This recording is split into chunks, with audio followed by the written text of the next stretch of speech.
Hello, this is Ron Henderson, Multi-Real Estate Services. It's March 16th, 2011, and this is a mortgage interest rate update. We're living in interesting times. A lot has changed over the past few weeks, internationally and economically. Let's take a look at a chart of the 10-year Treasury. Its direction most closely correlates with 30-year mortgage rates. There was no indication a few weeks ago there was going to be major geopolitical turmoil in the Middle East, and over the past week have a 9-point quake, a tsunami, and potential nuclear meltdown in Japan. When there's uncertainty in the financial markets, it's not unusual to have a flight to quality of international currency. This is typically a positive for U.S. interest rates. You can see visually over the past 5 days a major drop in rates.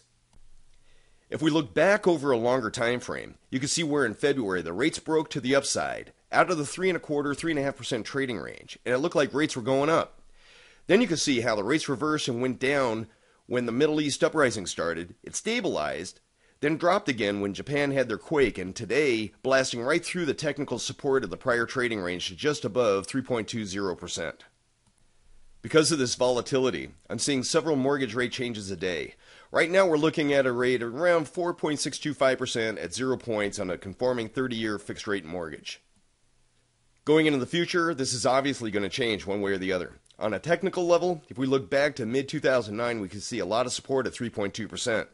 Rates can bounce off that level and come back into the recent trading range. If it breaks through that level, we can see lower rates.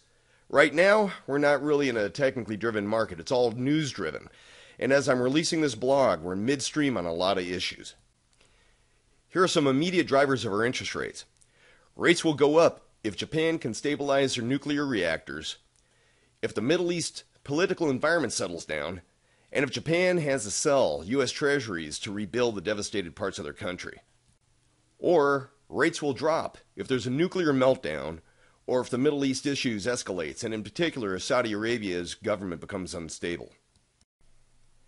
As far as real estate is concerned, rates are great, but with so much uncertainty with the economy and jobs and fuel costs, there's not going to be a major improvement in this market.